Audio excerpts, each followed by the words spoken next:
আচ্ছা কাকুন, তুমি তো আমাকে বলেছিলে যে তুমি নিজের পায়ে দাঁড়াতে চাও। তুমি কেন, দিদিও তো আমাকে বলেছিল ভাই লোকের পয়সা অনেক খেলুম, এবারে নিজের পয়সায় খেতে চাই। কি বলেছিল না বলো? আপনি বুঝতে পারছেন না ডাক্তারবাবু, আমি আমি খুব বিপদে পড়ে ছুটে এসেছি। আমি সব বুঝতে পারছি, কিন্তু এর মধ্যে বিপদে তো আমি কিছু দেখতে পাচ্ছি না। বাজারে তো অনেক ঠাকুর কিনতে পাওয়া যায়।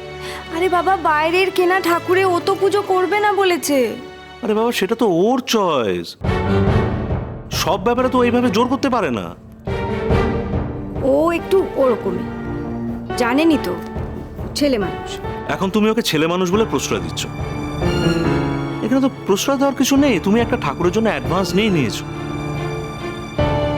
এখন এরকম আনএথিক্যাল কথা বলে তো লাভ নেই।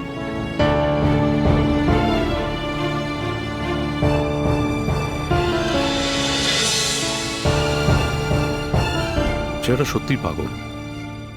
এখন তো ওই রাজদেও সিং আমার কাছেও ধরা পড়ে গেছে, আর ধরা পড়ে যাওয়ার পর প্রথম আবদার আমাকেও নাকি এখন ওদের সঙ্গে অ্যাক্টিং করে যেতে হবে। কি চালা! আমাকে আবার এই কথাও বলেছে কাকুন এলেই যেন আমি ওকে ফোন করে দিই। তাই কাকুন যখন ফোনে আমাকে বললো, সঙ্গে সঙ্গে আমি ওকে ফোন করে জানিয়ে দিয়েছি। এই এখন যে কোনো মুহূর্তেই চলে আসতে পারে। কাকুন যদি আজকে ওকে চিনতে পেরে যায় তাহলে?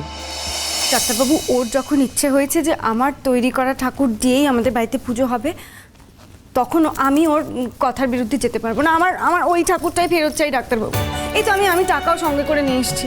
কিন্তু লোকটা যে আমাকে দিয়ে কন্ট্রাক্টে সাইন করে নিয়েছে, বিভিন্ন কোর্টেও যেতে পারে।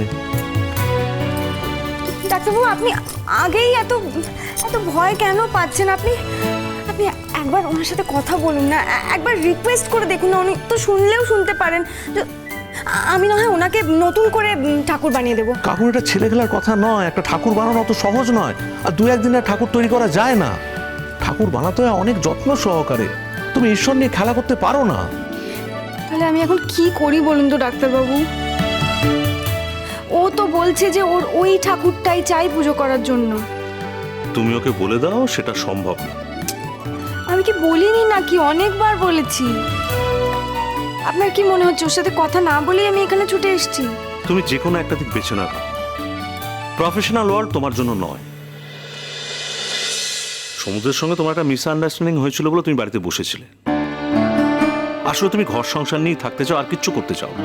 মোটেও তা না ডাক্তারবাবু, আপনি যা খুশি তাই বললে তো আর হলো না।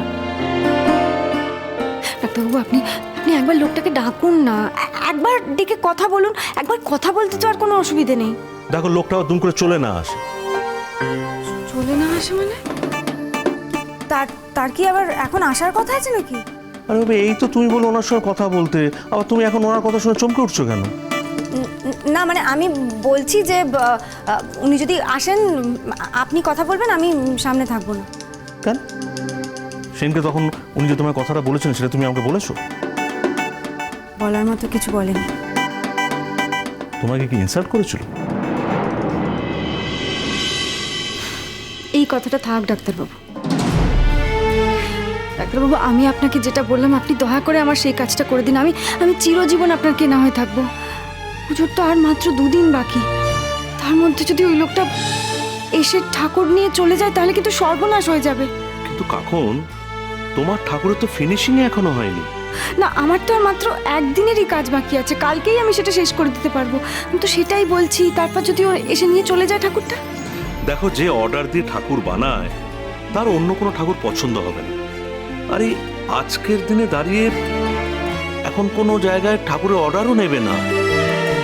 তাই আমার মনে হয় ও ঠাকুরের অধিকার ছাড়বে না, জানো? আর যদি ওকে আমি আমি ডাবল টাকা দিই?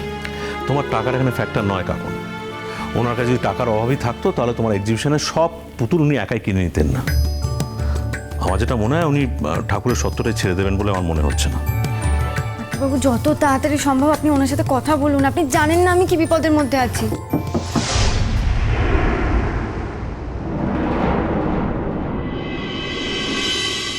হ্যাঁ, কাম ইন স্যার। আরে আপনার কথাই হচ্ছিল এতক্ষণ। अरे वाह, ये तो फिर मेरा खुशनसीबी है कि मेरे जैसे नाचीज को लेकर आप लोग बीच में बातचीत कर रहे थे। আপনার কাছে একটা সাহায্য চাই। हाँ मैडम जी बोलिए, how can I help you? ও বলছে ঠাকুরটা দিতে পারবে না। मतलब आप लोग मेरे साथ मजाक कर रहे हो? नहीं मजाक कर सकते हो, लेकिन दुर्गा माता को लेकर मजाक?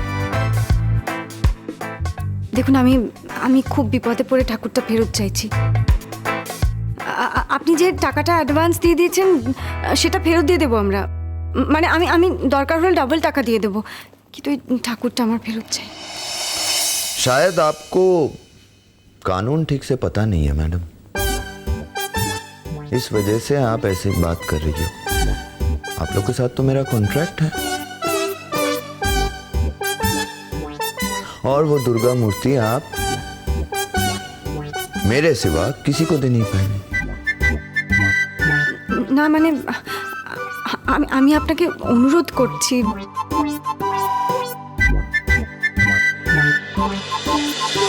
দেখুন যদি কিছু করা যায়। नहीं हम क्या कर सकते हैं इसमें, ये सब मत बोलिए प्लीज।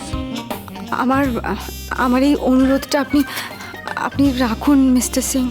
देखिए आपका जो रिक्वेस्ट है मैडम ये जायज नहीं है। मैं कैसे रख पाऊंगा आपका रिक्वेस्ट, आप बताइए हमें।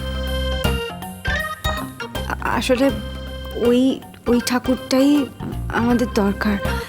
মানে আমাদের বাড়িতে পুজো হবে। আমি আপনাকে পরিষ্কারভাবে বলছি, আমার স্বামী চান যে ওই ঠাকুরটাতেই আমাদের বাড়িতে পুজো হবে। ओ इतनी सी बात, तो आपके पति को बोल दीजिए कि वो दुर्गा मूर्ति बिक गया है। হ্যাঁ আমি বলেছি, কিন্তু আমার স্বামী তাতে রাজি নন। আমি আমি দিনরাত জেগে আপনাকে আপনাকে অন্য একটা ঠাকুর বানিয়ে দেব।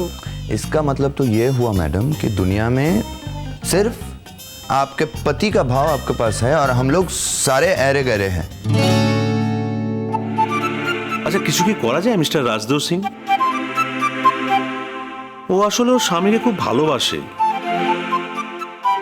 लेकिन डॉक्टर साहब हम भी तो मैडम जी को पसंद करते हैं,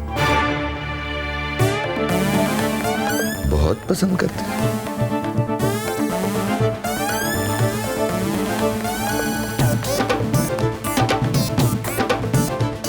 কি যাতা কথা বলছেন? क्यों, कुछ गलत बोल दिया? मुझे तो आपका हाथों का काम पसंद है, वही तो बोला मैंने।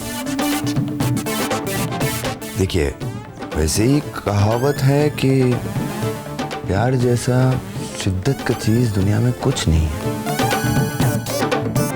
और आप ऐसे हमें इग्नोर कर रहे हैं, सही नहीं है मैडम। শুনুন আপনি কাজের কথা বলুন। हाँ वही तो बोलने आए, हम खबर लेने आए कि वो मूर्ति कितना दूर है, कितना टाइम लगेगा आपको बनाने में। কাজ আমার কালই শেষ হয়ে যাবে। ठीक है, तो फिर हम कल ही लेके चले जाएंगे। শুনুন আমি তো বলছি আপনাকে যে আমার খুব বিপদ হয়ে যাবে। আমার স্বামীটা খুব খুব ছেলে মানুষ, ও ও যে বায়নাটা করে সেটা পূরণ করতে না পারলে। लेकिन सच बात तो ये है मैडम कि हम आपके पति से भी भोले हैं। हमें जो चाहिए होता है अगर वो हमें ना मिले ना, तो हम उससे भी 10 गुना ज्यादा लेते हैं, समझे? মানে देखिए एक शर्त पे हम ये कॉन्ट्रैक्ट छोड़ सकते हैं। কি শর্ত বলুন?